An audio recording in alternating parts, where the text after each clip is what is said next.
Good evening. Sorry we're starting a little bit late. Thanks for coming. If you'll join us in the Pledge of Allegiance. I pledge allegiance to the flag of the United States of America and to the republic for which it stands, one nation, under God, indivisible, with liberty and justice for all. Thank you. First item is to set the agenda. Any additions to this package? There are not. I'll entertain a motion then to accept the agenda. So moved. Second. Motion second. All in favor indicate by saying aye. Aye. Motion carries. Item 1.3, audience participation. Are there members of the audience? Maybe I should be careful how I ask this. Are there members of the audience that would like to discuss any agenda items this evening? You're doing great. They're not saying anything just because Yeah. they haven't read it. Okay, let's get into then the consent agenda. We have our normal items under the consent agenda, I believe. Are there any items that the board member would like to pull out separately? Hearing none, I would then entertain a motion to go on the consent agenda. So moved. Second. Motion is second to approve. Questions, comments? No, I just wanted to know that Karen Cox's retirement is on there, and I wish her all the best after the end of the year. Would echo that. Anything else? Have motion and second. All in favor, please indicate by saying aye. Aye. Motion carries. Business transactions, you're gonna get, now's your chance. You're gonna get a chance. Focus on learning. We've got some exciting folks here this evening that are just chomping at the bit. We've got for some stuff. Yes, we have Jessica Campbell, and as you can see, we have five of her students here with her. And Jessica, I'll let you introduce them, and if you want to go ahead and share all about the sled activity you have. Wonderful. And I know they're going to do a lot of the presentation, so how about it, guys? It's your time. Where's the best place to stand in here? Over here? Wherever you want to. Right Whatever there. you want to do right now, over here. Can you pick it up from over here? Yeah.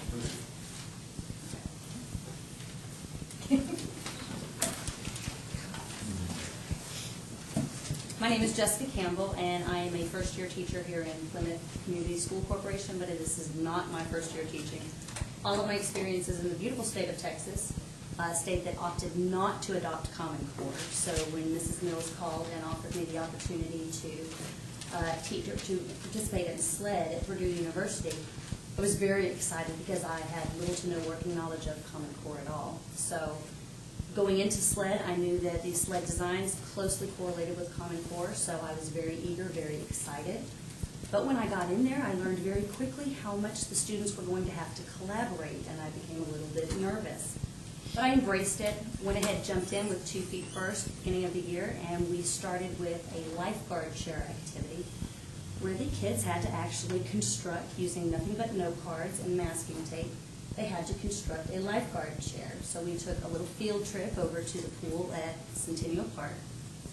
Yes, Centennial Park, and we had to look at that lifeguard chair and see how it was constructed, see who it was made for. And at that point, we went back to the classroom and we actually built the lifeguard chair, and I'll let Logan Bostwick talk about that. The problem was guards needed a lifeguard chair for the grade level.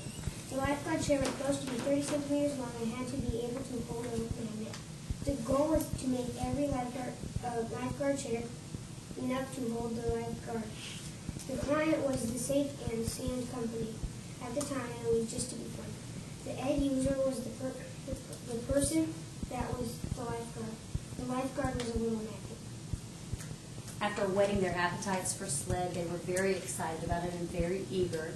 So we continued on, and I introduced a design or an inquiry activity where the kids got to kind of have the sound working knowledge of what sound actually is, how it's produced, how it travels. And they did that using tuning forks as well as plastic telephone cups, so they got to see how that worked best. And I'll let Taylor Darnell talk about that.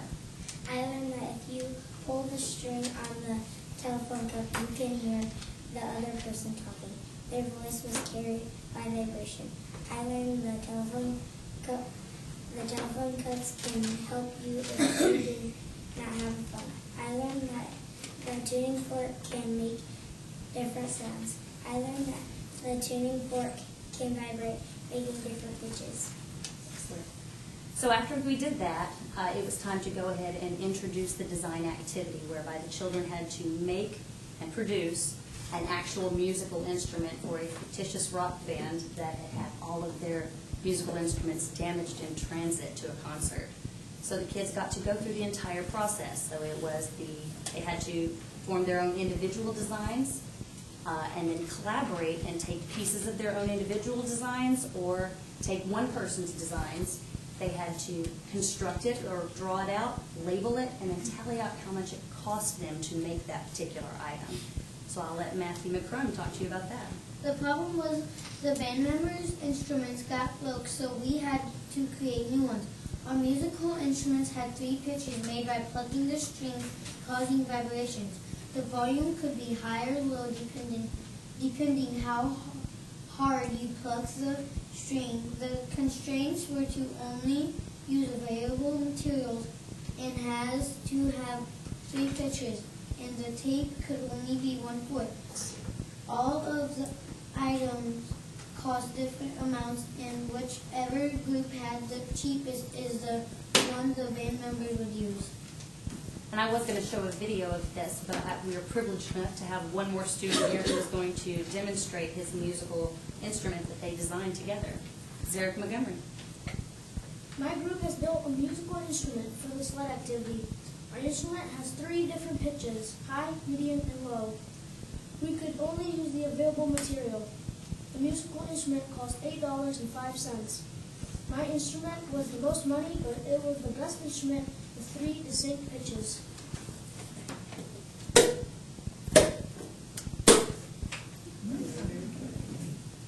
So after going through all of this and watching how engaged they were, watching how learner-centered it was, and how much fun it was, I'm very, very eager to do our next sled design activity, which will be in the spring. So I'm going to let Brayton Dodson wrap it up and tell you all about what he's learned. What I learned overall is sound is caused by vibration or when something moves.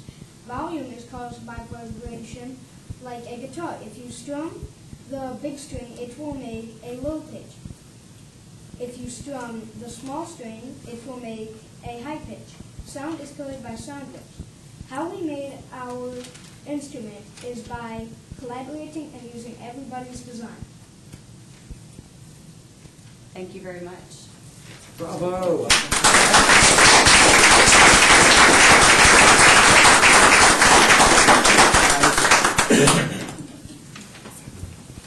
It's at this time that we usually have the board ask questions of our young visitors. Are there any questions that you want to ask? What was your favorite part of your activity? So, you want to answer?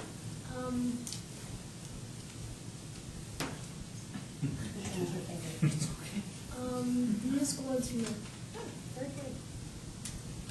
So how did the lifeguard chair go? Did it work? Kind of. Did you have to hang a whistle on it? No. No? That required a little bit of redesign too. Yeah. Well, we appreciate you guys coming tonight, we really do. It's important to us to see what's going on in the buildings, and really appreciate you coming. You did a great job. Yes, good job. Thanks so much. And thank you to the parents for bringing them out. I know you guys probably have a lot of homework tonight. Oh. You want some? Well, the point being, we're going to continue with our meeting, and it may take a little while, so you're free to go. If you and your parents want to do that, you're also free to stay. So, if I were you, I'd think about standing up.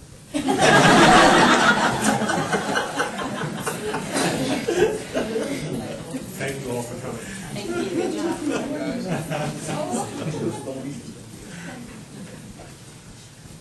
I would just like to say, as a parent, you could not have chosen a better principal for Jefferson.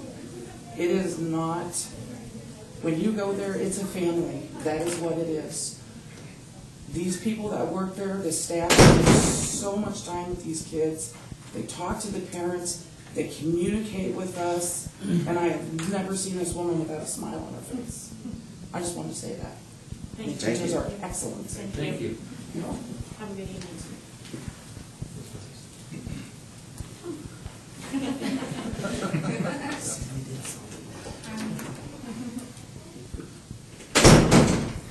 Okay.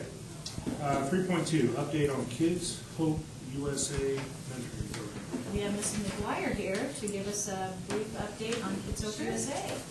If you remember, I came with Pastor Mead in the spring asking for kind of board support to go ahead with the Kids Hope USA mentoring program.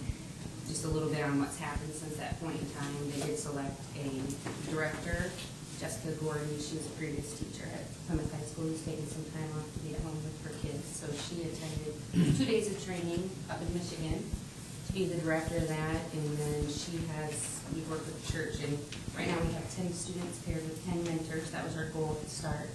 At that point, we have at least 3 more students who already have permission from parents, but we haven't got the mentors yet. So we're hoping once this kind of gets going, we'll be able to bring more mentors on the second semester, because the mentors all have to be trained, and they attend 2 training sessions, as well as they came into the school, met with myself, and kind of toured the school, talked a little bit about what the expectations were in the school, and then we had a staff meeting where we talked about the importance of the mentoring program versus it being just a sole tutoring type of thing. So at this point, I mean, it's going well. It's going like we thought it would. We'd love to have more mentors brought on to that, because we definitely have more students who are interested in that. But, you know, our goal is to start small and do things well, and we started with 10 students and 10 adults. So, any questions? Refresh my memory. Are these activities in the school, out of the school, both? They're during the school day, Okay. and we do it during the students' lunch and recess time. So once a week, 1 mentor, 1 child, 1 hour a week is kind of the Kids Hope motto. Please. Kids look forward to it now. They don't mind, missing their recess to spend some time with, their special person. It was my special person coming today, so they really look forward to that. How did you choose the kids? Teacher recommendations, students who knew the families, or maybe we talked to the parents, and we wish we could get more male mentors, because we had a lot of parents who asked, if their child doesn't have a significant male in their lives. And so we had several parents who asked, I'd love to have my child paired up. There's, a male mentor that's available. We got 2 out of the 10, but we're hoping we can grow that 50 more. So some of it were parents asked if kids could do it. Like I said, we have more. Teachers came, and every teacher only sees their classroom, so they think their child in their classroom is kind of the neediest. So Mrs. Bendy, the social worker, and I, along with sometimes our school nurse, work to match the kids up that actually were probably the 10 that can benefit the most. The other thing is Kids Hope really likes to start with kids early. So we have more students in the lower grades, kids in first grade. First grade is probably our biggest grade level. We have 5 or 6 kids in first grade. And the intent is then for them to kind of follow that child through. So. Thank you very much. Any other questions? I think Mrs. Andrews needs to make sure that the headline is more male mentors at Webster. Thank you.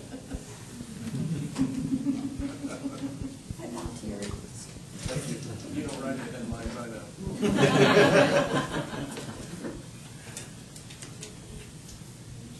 Okay, moving on then to 3.3, consider administrator contracts. In your packet, I have a recommendation for administrative contracts. Administrators can either be on a 1, a 2, or a 3-year contract. And I would make the recommendation before you. So moved. Second. We have a motion and a second. Discussion?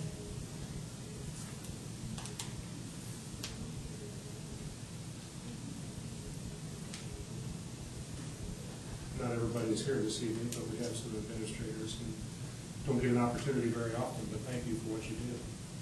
It's a whole lot of work. You don't have to bring your own supporters, but that's. Yeah, right. So how much did that cost you? I haven't paid that yet. Oh, seriously, thank you for all that you do for our kids. It is personally very much appreciated. Do we need to get into detail? No. Okay. It's all in public. Okay. Yeah. Have a motion and second. All in favor, please indicate by saying aye. Aye. Opposed? Motion carries.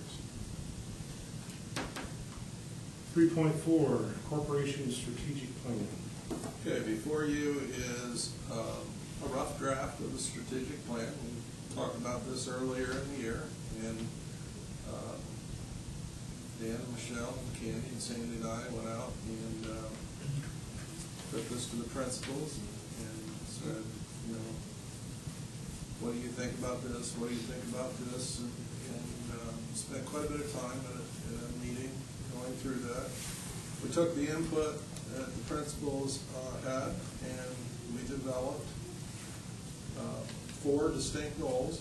First one is several new strategies will be developed and implemented to help ensure the financial security of Plymouth Community School Corporation and maintain sufficient cash reserves. That's the financial goal. The second goal is the facilities goal. The plan will be established to maintain the facilities, provide preventative maintenance, and ensure the learning spaces are conducive to the educational opportunities needed for our students. And then there are some specifics underneath of it.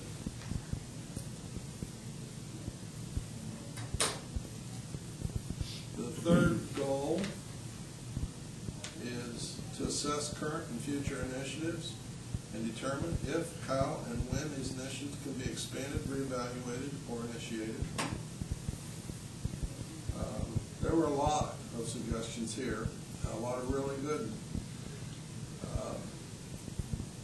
So we did some clumping together, some that made sense together, and even today we had more talk on this about, well, maybe inhibitors of rigor, which is in the 3rd year, ought to be moved up to the 1st year. So we'll continue to talk about that, and if you have any input on that, we'll certainly take that. And then hopefully in December, that's our plan, in December we'll come with one that we can adopt as our plan. The last goal, the 4th goal, I think that's the last one, is the communication goal. PCSC will promote the school corporation's brand with all stakeholders on a regular basis. It's the longest goal, but in a day when you're competing with other school corporations, you have to establish what your brand is. I think we've done that in the last strategic planning, and now it's to find new and different ways to promote that on a regular basis.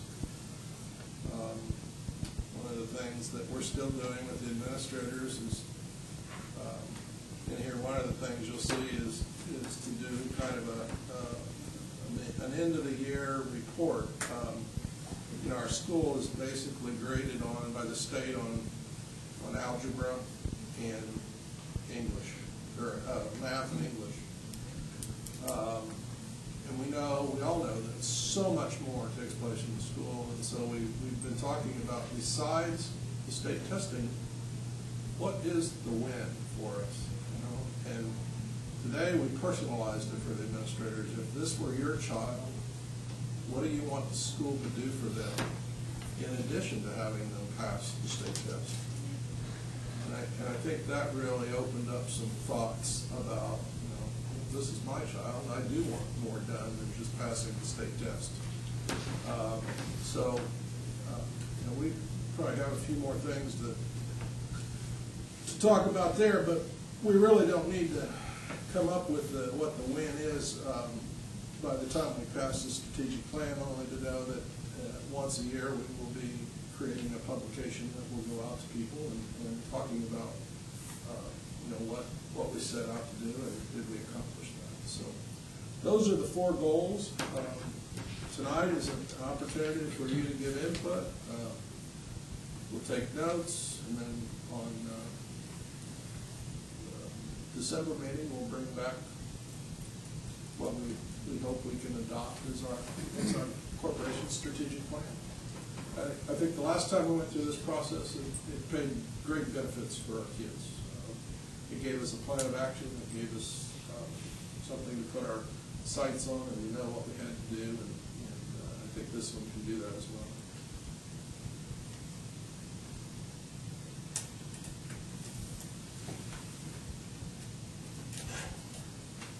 Discussion?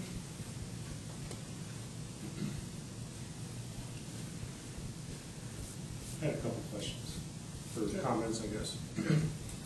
On the financial goal,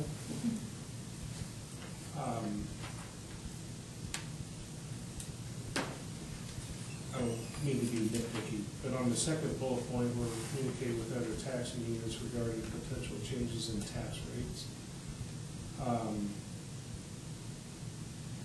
might change that a little bit to read regarding potential changes in tax levies and tax base. The tax rate is just kind of a function of those two things. I think it's more meaningful to talk about the tax base and the tax levies, because that'll lead us into, I think, some healthy discussion with the other units about a number of items. Yeah, the levies help set the rate.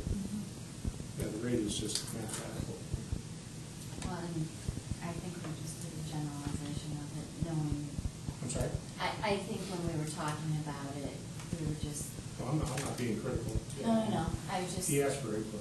yeah, no, that's fine. Levies and, Levies and yeah. And I've already talked to a couple of them about getting together. So. And I'm not against, and I think it's really important that we set a policy on cash reserves. I'm just thinking through that, that may be more, once we go through the cash flows. I think that would be a kind of out, it's hard to determine what we think the cash reserves should be until we kind of get this financial plan, at least in my mind, built, because that'll be kind of a driver of how that's built. So I just might move that down, and that would be subsequent to the financial plan. I wouldn't really separate those two down. Unless there was a reason we need it by January. nope. On the That's fine facility. with me. I'm sorry? So that works for me. Because I know you were saying something that you were going to, Right. you wanted to work I remember on. what I said. On the facilities, can we, I know we've had a lot of focus on safety, can we build that into the goal here somehow? Yes.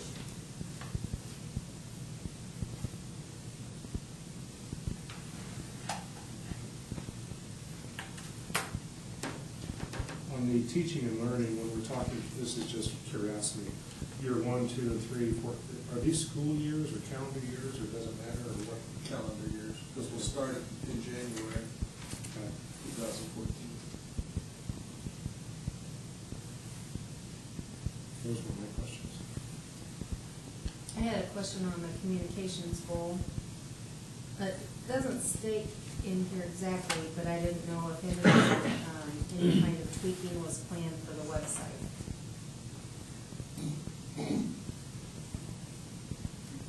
It says about a web presence, but that doesn't mean about, Well, it probably not worded very strongly, but our plan is to completely redo the website. okay. Yeah. We're looking at different companies right now and different websites that are out there. Maybe we include that. So it's clear. To everyone. I can do that. Thank you.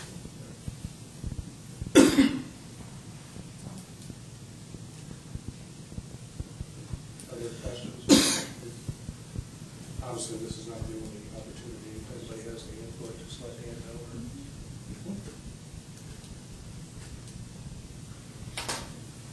Very good.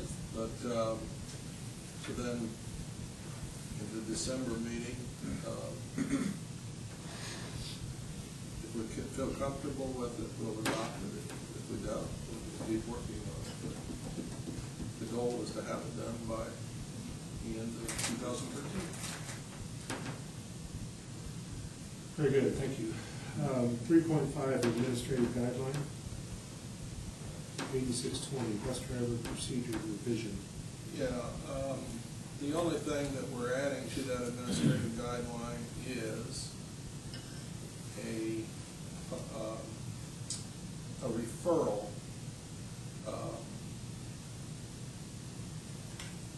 Statewide, we're having a lot of, statewide schools are having a lot of difficulty getting people to drive bus.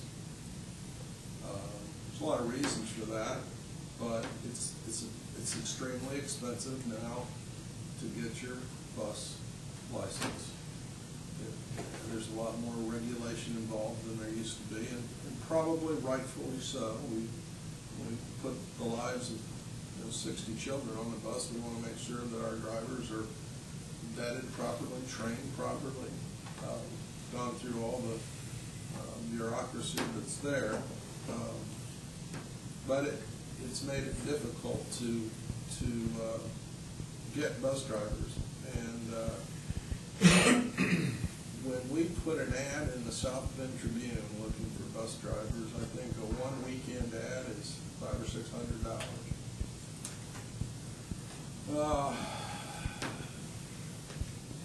That's a lot of money to spend, and sometimes we don't get anything from that $500 or $600. So Mr. Phillips came up, I think it was Mr. Phillips, came up with the idea of a referral bonus. Right now, we would like to keep it within the transportation department because we think they can go out and sell being a bus driver much better than I can. I wouldn't be able to answer a whole lot of questions on being a bus driver, but they could. We had tried to put this policy together earlier, and life happened, and it didn't get brought to the board. I apologize for that. We had a bus driver ask about it, and we said we'll bring it to the board because we're still short on bus drivers. This is the referral program. We have said sometimes we'll spend $600 on an ad in the South Bend Tribune and get nothing. And this way, at least we've got somebody in the door if we're shelling out some money. We'd like to try this.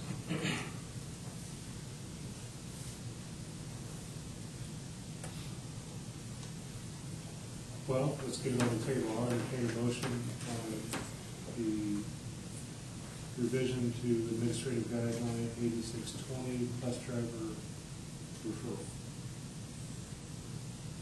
So moved. Second. Motion is second. Questions or discussion? Kind of sign of the times, I guess.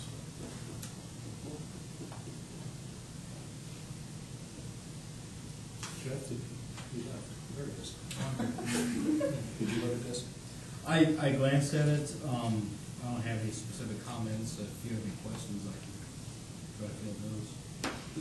This will come back in December, so. Oh, this is just a first reading? Yes. We don't need action on that. No. I withdraw my second. Thank you. I'm sorry, Larry. Take back your motion, Larry. Redo. I joke. Just like in the school play, I need that wand to kind of do the reverse. I want one of those. Sorry about that. Well, okay, this is first reading, so if you have any questions or input, please let Dan know prior to, this will be back on our agenda for December. I think that's probably the more appropriate. Yes, it is. Response at this time. Sorry about that. Anything else? Okay. Yes. Could I ask if our problem now is byproduct of the retirements? I know we've had people 20-some years retiring. Is that how we lost drivers? Well, we lose drivers to retirement or to moving every year. And it's very difficult. It's been very difficult since I've been in the central office to replace those drivers. So this is not a new problem that we're dealing with. But I think earlier in the year, there was an article in the paper, and basically all the schools are having the same difficulties we are. This is not something that Plymouth Community Schools is struggling with. A driver is busy in the morning and busy in the afternoon and has to be on call if something happens and you have to send kids home during the middle of the day. So it's difficult. It used to be that people that were farms or ministers were your bus drivers, farmers or ministers were your bus drivers, and most of those are full-time jobs now, and so they don't have time to drive a bus. So it's difficult to find somebody. A lot of the people that we recruit are retired already. So if they retire at 55, we still got them for a few years.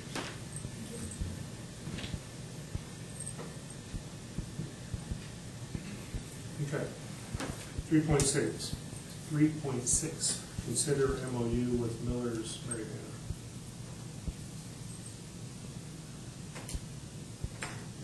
I thought that was Candy. Well, It can be, go ahead. in case of an emergency at Miller's Mary Manor or evacuation necessary, we have a memorandum of understanding that they would be able to use Menominee Elementary School to evacuate their residents to. And there is a hold harmless clause as well as, and they have indemnified us, which I'm sure Mr. Lee recommended. Yeah, that was my suggestion, is with the indemnification and hold harmless clause, I think it's Imperative. satisfactory.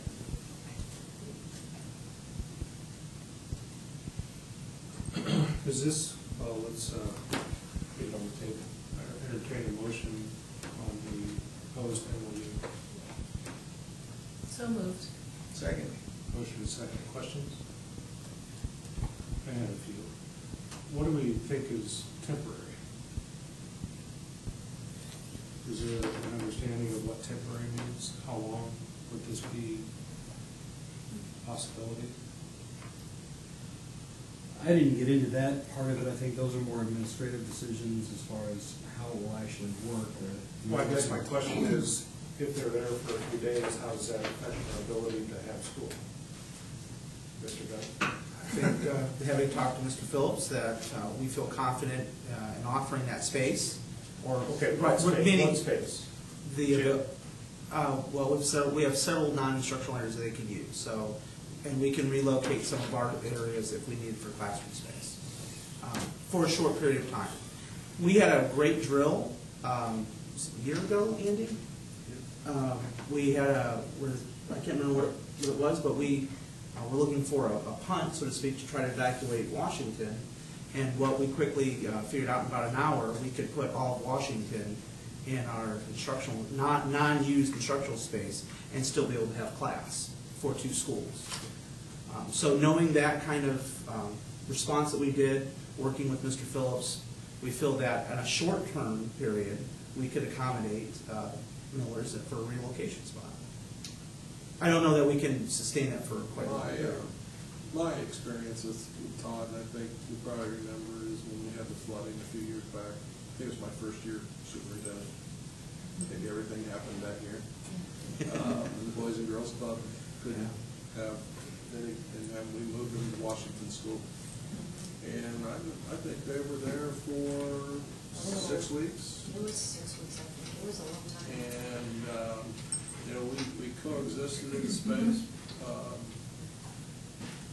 And I think that we never got to the point where we had to talk about we need to go someplace else, because their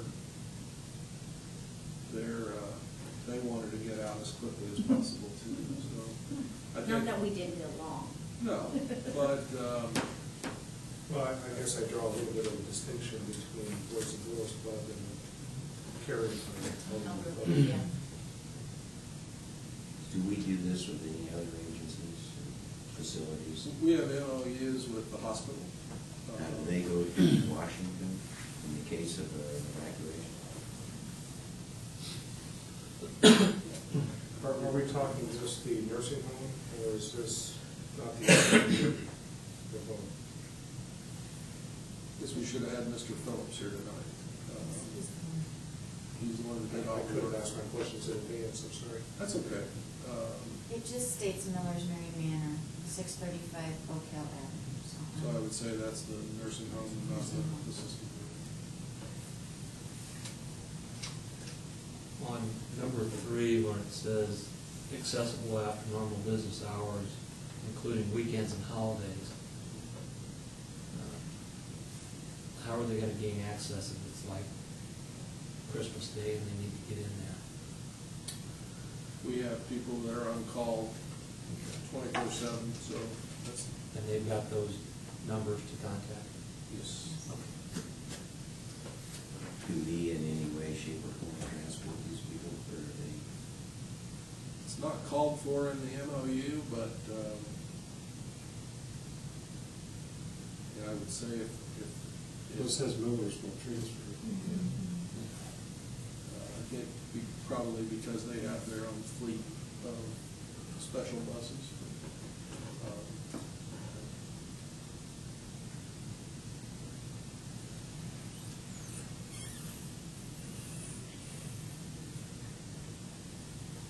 I'm not trying to be, yes, we want to help, but it's just pretty open-ended.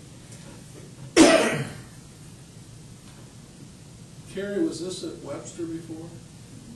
Oh, we already have an existing MOU with them? Has this been at Webster in the past? Previously, yes, previously. She actually made contact with me about securing Webster as, and that's what we've been in the past. They don't want to deal with that intersection up there either. So at that point, that's when I made contact with Jim Phillips, and, you know, he felt that Menominee would be a better location for that, so. I just have to believe that if it's an extended period of time, Miller's has other facilities, and they would probably be looking at, we've got some health issues that they're going to, right? Yes, we're not going to be the place for them for long term. To address that briefly, Todd, and Jim Phillips obviously could give you a much better answer, but in my discussions with him, it was initially an agreement to transport to Webster, and he felt that because of the railroad crossing, that if the emergency involved a train derailment, for example, then it wouldn't have that option. So that's why they changed it from Webster to Menominee. As far as the emergency nature, my understanding was that it would be an immediate emergency, and they would then immediately begin working on other contingencies for a more permanent location. The exact time frame, I don't know if that ever came up as far as his discussion. And if memory serves correctly, when we opened Menominee that year when we created all the safety plans, I do believe Miller's was the relocation site for Menominee. And we had worked that out with them. They willingly had done that on my first year. Any other questions? We're a lot closer than Webster anyhow. I think probably the last time the MOU was done, Menominee wasn't there. It used to be down there. I think this was an update to an old MOU. No, I don't have a problem with it as long as the administration has the latitude to address that temporary aspect. Yeah, I don't. I mean, they would be interested in doing that as much as we can. Yeah, yeah, because it would not be an ideal situation for them.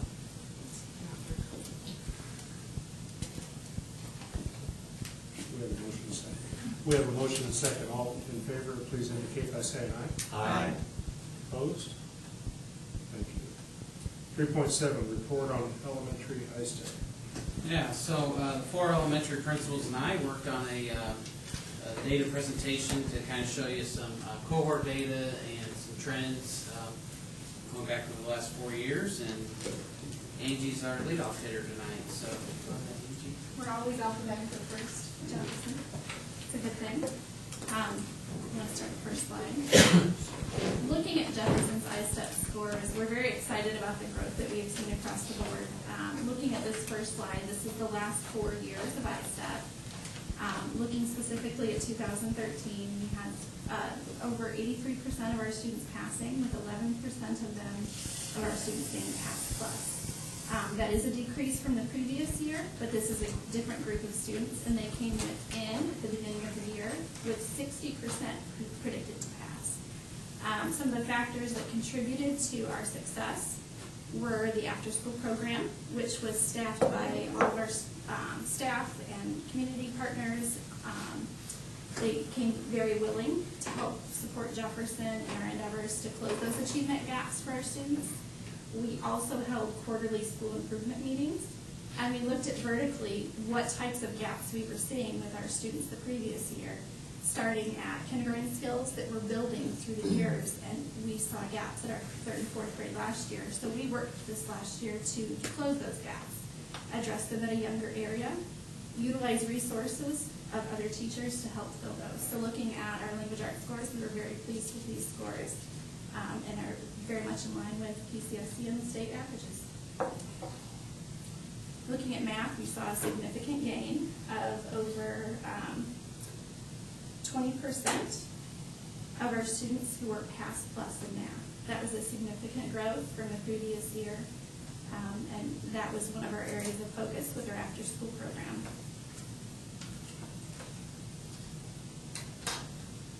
Looking at 4th grade, we saw the most significant gains in the area of language arts to the highest score that we've had for 4 years.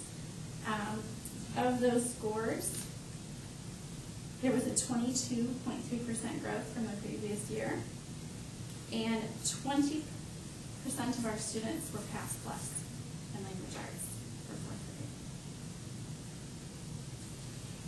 grade. Looking at our 4th grade math scores, we were consistently in the 80% mark, very consistent with PCSC in the state.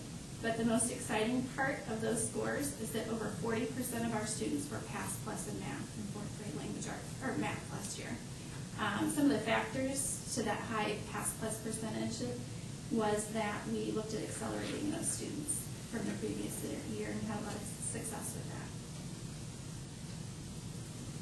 Keeping in mind that those last slides compare different groups of students through the years. Looking at the current 5th graders this year, who were 4th grade at Jefferson the previous year and 3rd grade the year before, looking at language arts, we saw a gain where other schools in the state weren't seeing that same gain. So our after-school program and other focuses that we've had bear fruit.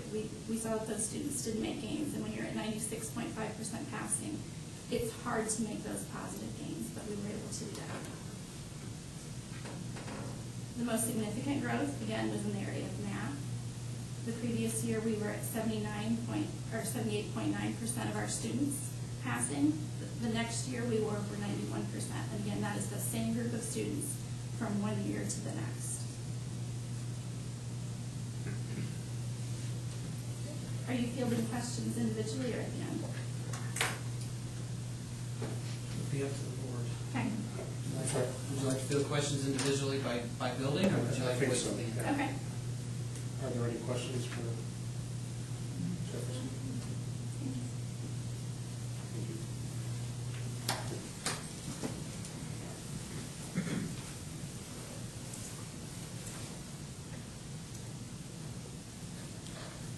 Knowing, again, like Angie said, the group coming into us was a different group. We set some realistic expectations from the data we had available. The target goal that the team set was 82%, and they did a nice job with 84%. Knowing that the skills needed were to actually have basic literacy skills in this 3rd grade group, and we were actually very blessed to get 91% passing I rate. So we did have a focus, but we had to get some initial skill done first. Slide 2, if you'll do math. Again, the target was 82. We had 3 kids that just missed that mark by 2 points each. So we knew we were close. We had targeted them. What's really nice to know is that the instruction will still happen because 40% of our kids pass with Pass Plus in math and 10% in language arts. So we do know we had good instruction happening. We just had some needy kids that we were working on. Can we go back a Yeah. second? I'm confused, maybe I didn't hear you right. Both on language arts and math, you said our goal was 82? Based on the data that we had and what we thought the potential was. You're talking about from previous, the same cohort, you mean? We redistricted, so over 50% were brand new to us. Okay. So we had to go back and look at what data do we have available So and setting try to a make some target. good decisions based on that for instruction. Okay. And we don't know. Looking at previous years, a target below what we've experienced. Right. And again, that's because we get to know them from kindergarten all the way through, so we can target them day one. That sounds terrible to target, but we know day one where they're at, we know what gaps that exist, and then we can meet those along the way. When you have a changeover, when we do like with redistricting and having 50%, we have data, but we don't have that good, like I talked last year in fourth grade, we don't have that, we don't have the data that we have from teachers actually working with those kids and knowing firsthand what they can and can't do. Thank you. Just so you know, the target for this year is 90% from what our predictive data is showing for third grade, and we believe we'll meet that and probably surpass that. With fourth grade language arts, as you know, like I said last year, we knew that was an area of concern. We addressed it. The target for this group was 90%, and we were almost there. And we had 25% of our kids with pass blocks. In fourth grade math, we had 3 kids, unfortunately, were the victims of the undetermined score because of the test debacle that happened with the state. Those kids were predicted to pass, so we would have been in line with our language arts scores, with close to 88%. But because of that testing issue and the computer and the timeout, their scores don't count towards anything but a not pass. So looking at that 84%, 43% of those kids were pass plus. What we do know is that the one kid we had targeted did not pass by just a few points, and that would have put us at our target. Overall, with language arts, we have seen a decrease. It is a significant decrease. The third grade teachers have taken that seriously, and that is their professional goal this year, looking at a comprehension goal and measuring that and being able to show over 90% is their targeted goal. And then in math, again, we've seen a slight decrease. And knowing the cohort that's come from third grade to fourth grade and knowing their needs, and that math is a huge issue, fourth grade teachers have taken on their professional goal to meet that.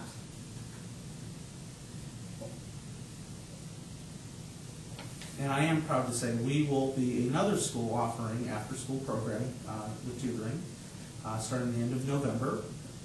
All teachers K through 4 and I think some more special teachers have all signed up. We'll have 2 sessions each week for both grade levels. It's kind of nice to see the teachers just rally around that.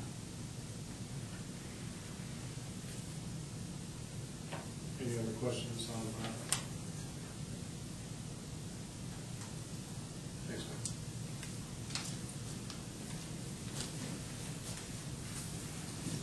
Good evening.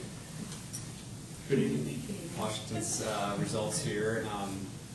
So we see 91.2% for language arts last year. I think our goal was to be above 90. We're happy to have been there. Anytime you're above 90% is pretty excellent.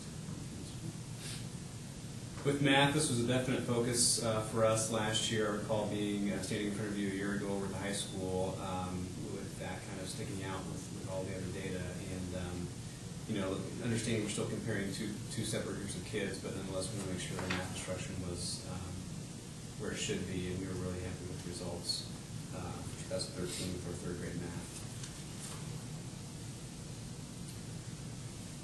Fourth grade language arts, again, being above the 90% mark was where we were hoping, and we're to be there.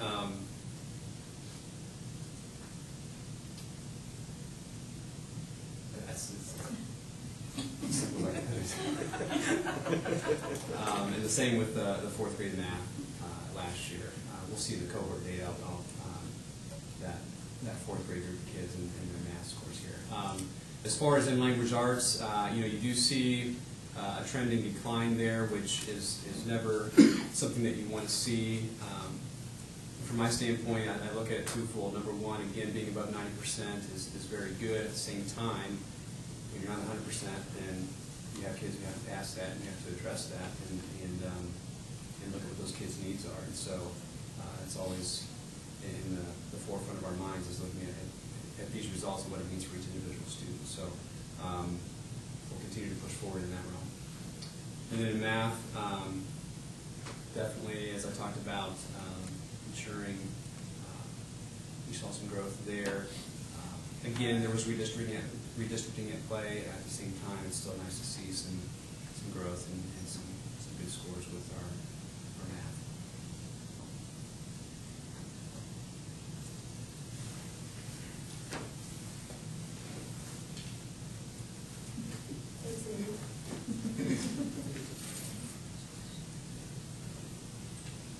Any questions for Amy before? Sure you don't want to ask any? That was nice of you. I am pleased, you know. Do you have any suggested questions? I'll think of some. So looking at Webster's, again, our goal is always to have 90% or higher passing. Last year, third grade English language arts, we were at 92.4%. Fits pretty closely with where we were on our first round of giving the I-read test in third grade. We had 2 students not pass in the spring, and then when we redid it in the summer, we had 1 student not pass. However, that was a student who had been actually in the United States for less than a year. So she ended up being very close, even at the end of summer school. So that fit with those 2 students. Math, we actually had the exact same percentage. I think that was 3 students did not pass the third grade math, but we're still above that 90%. Fourth grade, similar kind of thing. 3 students, right there about at a 94% on our pass rate for our language arts in fourth grade. 20% of those were a pass plus. And then our math, 92.4%. I know that's down from 100%. So, I mean, if you look, there's consistently trying all 4 of those third grade and fourth grade English language arts and math. All of those, over the course of the 4 years being above that 90% pass. And all of those, we did have, a third of our students, 34% were pass plus in math. There you do see a little dip in that blue from 100% to 93.8. Now remember, even though that's the same cohort, 2021 students, we did redistrict in between there. So I went back and actually looked at those students. We had 100% of those students pass English language arts in third grade. When I looked at those same students, there were only 1 of them who did not pass then in fourth grade. So where it went down to 93.8, if we were actually looking at those same kids that we had in third grade, we had 1 of them who did not pass. And the math actually went up a little bit from a 95 to a 98.4. So pretty similar. Still 1 student that we had in third grade. So actually in third grade, that 95% would have been 2 students not passing math in third grade. Only 1 of those 2 then didn't pass in fourth grade. For language arts, we had all the students pass, and 1 of them fell. The student who was really close on the bubble passing in third grade. Amy, do you want to ask any questions for me? Any questions? Any questions? Thank you. Thank you. There's no rivalry there, is there? Only friendly. Yes. They're not even sister schools. Are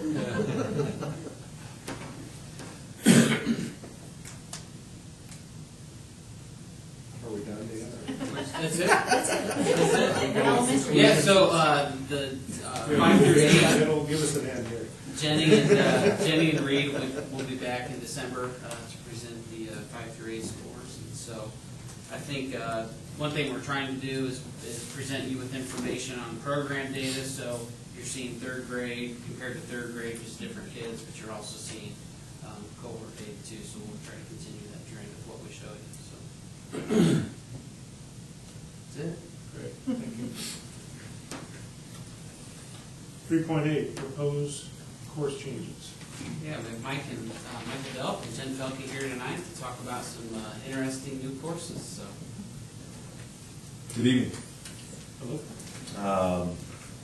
Well, we continue to blaze the trail at Widener School of Inquiry. We're ready for year 3. Mrs. Felke and myself have worked pretty hard at looking at what other new tech schools are doing and offering, and how they're offering that. And we feel, we've taken that into consideration. And so we have the courses here that we are going to offer our juniors for next year. And so that's up there if you want to look at it. We have 2 options in the area of English. We have English, AP English, which will be AP Language. This will be a 2-credit course. It will be a standalone course, and it will have the potential to be an AP option or a dual credit option for our kids. And we also will offer the regular English. I should step back and say that we still will use the instructional model, the PBL, project-based learning, in all these courses. So that will happen. The other 2 standalone courses that we're going to offer are government and econ, and these are both 1-credit courses. And they, like I said, they will be standalone. And so, You're doing this their junior year? yes, this will be offered their junior year. They're currently taking U.S. history as sophomores, which is normally a junior. So what are you going to do for seniors? We have a plan for that. Okay. Can't wait. Our science course we're going to offer is going to be an integrated course. It is ACP Physics, that if they meet certain requirements, they can obtain the dual credit through IUSB. And then combined with physics, they will have 1 trimester of ag, power, and technology, and then 2 trimesters of sustainable energy alternatives, which is another ag course. Again, if they meet certain requirements, they'll have a possibility of getting dual credit through IU Tech. And we also have the possibility of obtaining double vocational money for that course. Mark and Joel Neidick, who've been in, and we've talked with them extensively about this course. We hope to partner with them on several projects. They're really excited about us offering it, and our instructors are excited about that potential. We will continue to have the interactive media course, which has standards that are integrated throughout our curriculum that students are asked to demonstrate mastery of. It's also tied to the digital portfolio that our freshmen started this year and that our sophomores are continuing with. And then we're also offering 3 elective courses that they can also choose to take their senior year. College Entrance Prep, which is a 1-trimester course which helps them get ready for ACT, SAT tests, because in project-based learning they don't do a lot of testing, and so our parents and our students have talked about the need to offer support to help them do well on those tests, because they do need those to obtain entrance into college. Also, personal financial responsibility is a course that they can opt to take, as well as PCI Professional Career Internship, which is a program we are piloting this year inside the School of Inquiry. So again, those are things that they can opt to take junior or senior year. So when you look at it overall, our juniors will have 6 passport classes, basically elective type classes. Again, we've kind of looked at that holistically and tried to get a few more options for those kids, because we know that that's a big part of their educational career at the high school as well. So, we're open for questions. The college entrance prep, it says it's offered as a senior course, but really, it really should be a junior. Junior, right. It says these can also be offered during the senior year. So it could be But by junior or first senior year. trimester, senior year, it's kind of too late for that one. If they can fit it in their schedule and they want to take it. Again, it's an option Yeah, for right. it. Looks interesting. Like the egg. So am I reading this correctly? The blues are the additions? Are the new- Blues are just hyperlinks, they'll link you to course Oh, okay. descriptions. I didn't know why the blue looked like that. Yeah. Are the college credits accepted at the majority of the colleges in Indiana? I believe the state schools have to take those, IUSB and then Ivy Tech. Private schools, I know my son took the physics class and that was accepted as an elective at a private school. So it just depends on the school, but I believe the public schools must take those. And the Ivy Tech credits as of now are at no charge, and the IUSB credits are $25 a credit, which if you have a child in college, you know that is a bargain. So I was happy to write that check for my senior son for the physics course.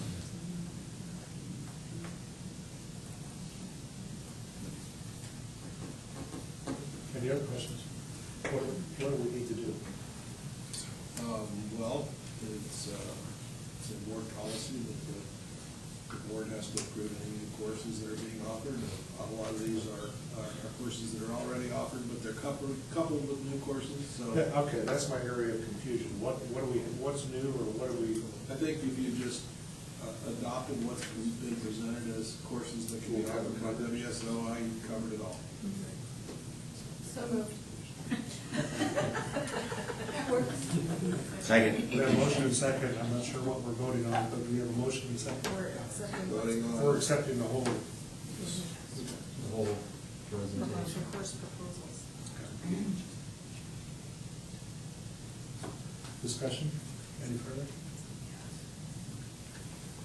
All those in favor, please indicate by saying aye. Aye. Opposed? Thank you. How's the year going? Great.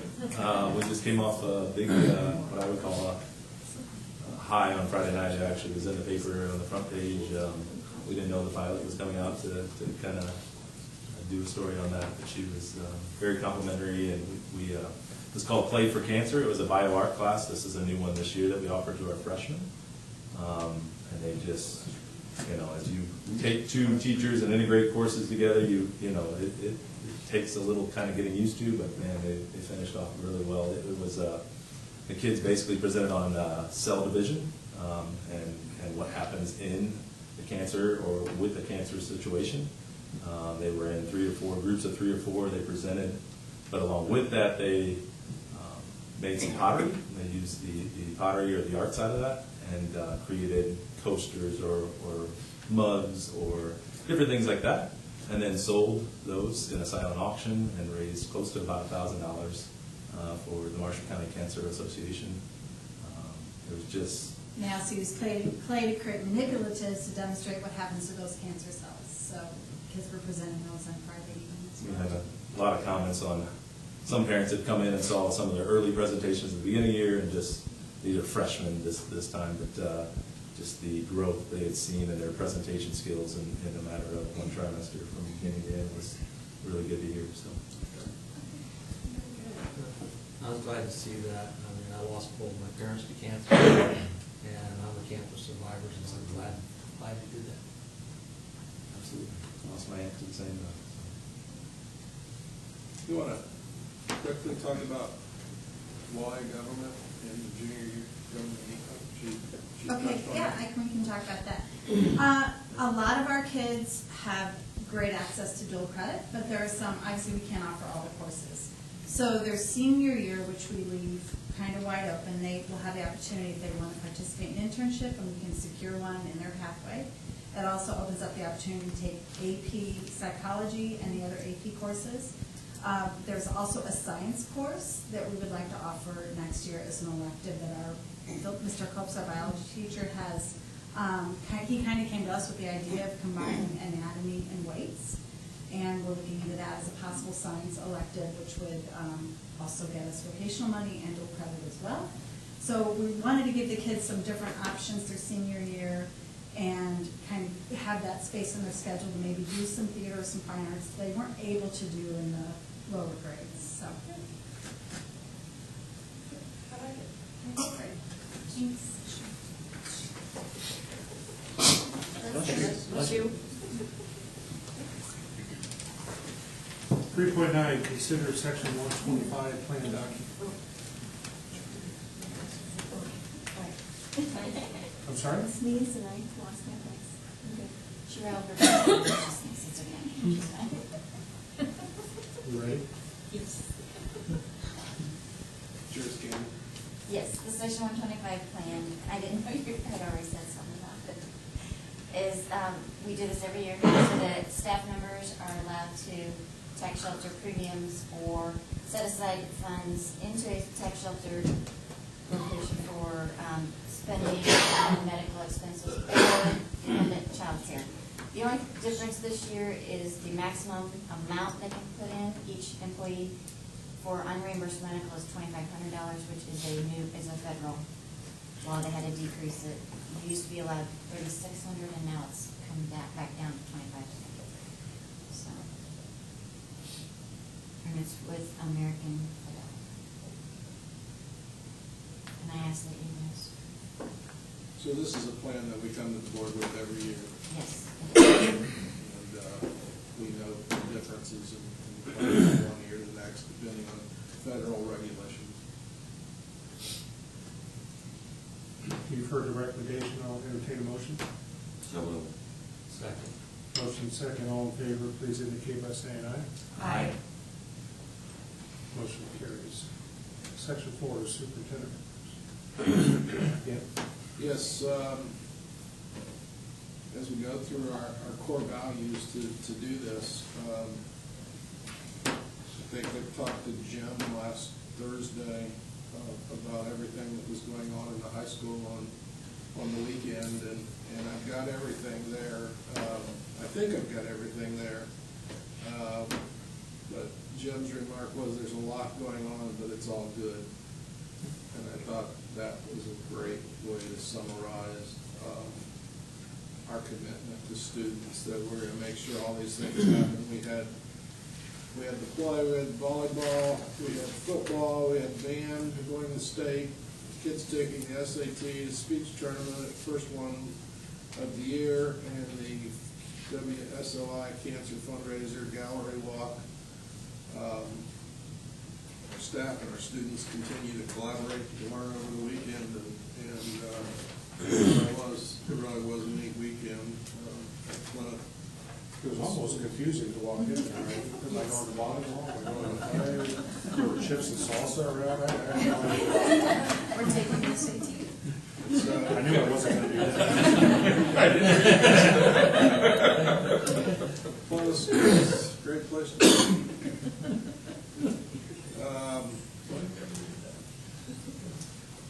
Caring, 4.2 is caring. The theater department once again had their yearly fundraiser for United Way. This year they raised $1,000 to donate, and I'll also throw in there now that I know that the clay silent auction, which I think I've bought quite a bit. I haven't seen the total yet, but it'll be worth it to write the check. Close to $1,000. So, among all those other things that were going on, our kids were involved in service to others, and so that's great to see, because we want to raise a society of people who give back. 4.3, about a month, maybe 5 weeks ago, talking to Mr. Andrews, he just didn't think they had a chance of making it to state. He took the weekend off. Instead of going to Concord, he held an 8-hour practice for the kids. And I was there visiting. My wife was doing something at the school, so I visited her and talked to some of the kids, and they got their break. And they were pretty excited about an 8-hour practice, which was, I don't know that I would have ever been excited about an 8-hour practice of anything. But it paid off. The last weekend, first time in Class B, our band made it to the state tournament at Lucas Stadium, finishing 10th. Hopefully, the belief in themselves that they can do that on a regular basis, because usually it just takes that first time. That's the hurdle that gets over. They did well. Yep. team player. Plymouth Schools, once again, teaming up with Oliver Ford for the annual Coke Drive.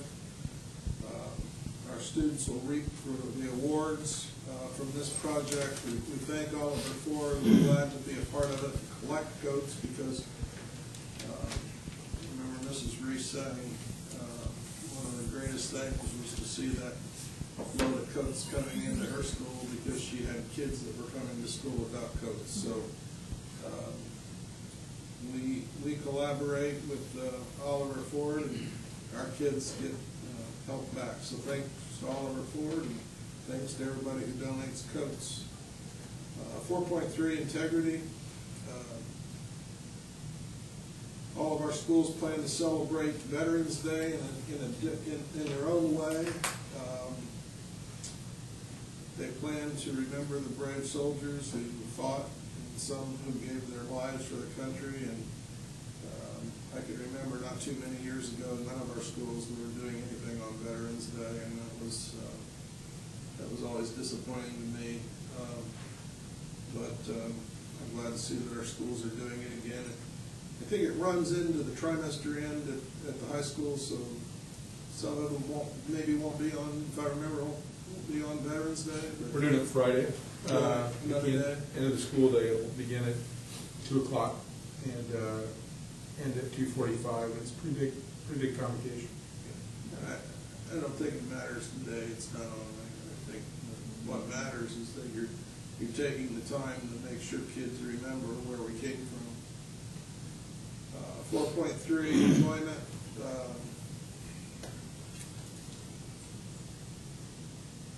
It was nice to see the fruits of learning last Friday night.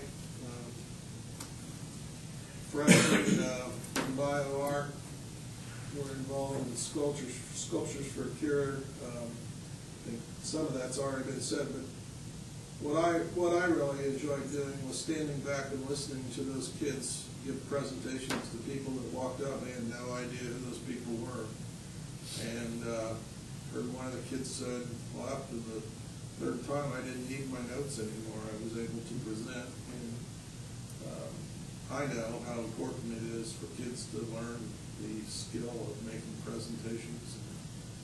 And I take credit for Mr. Samuelson's ability to speak, in public and all the different meetings that he goes to.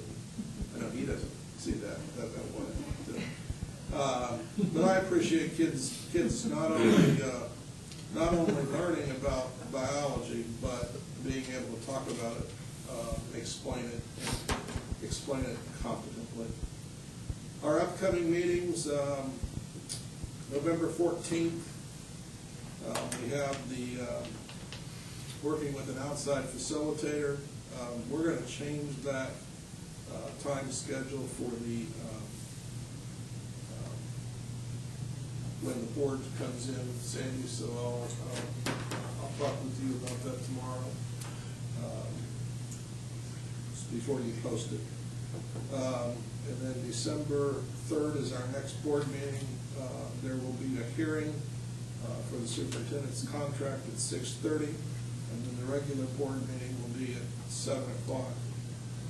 Everybody out there knows this, but there was a superintendent at Wayne Township that had a contract that the board members didn't seem to know what was in it. And I think he was able to sell back his unused sick days when he retired at like $4,700 for each sick day.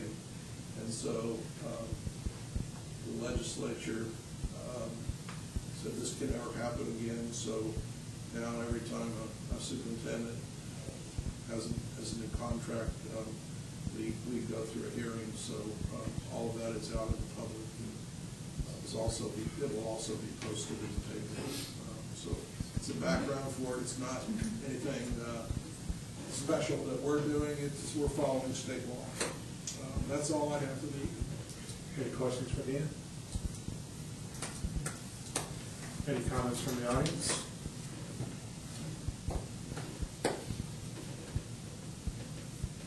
Need a motion to adjourn then? So moved. All in favor? Aye. Say aye. For adjourn?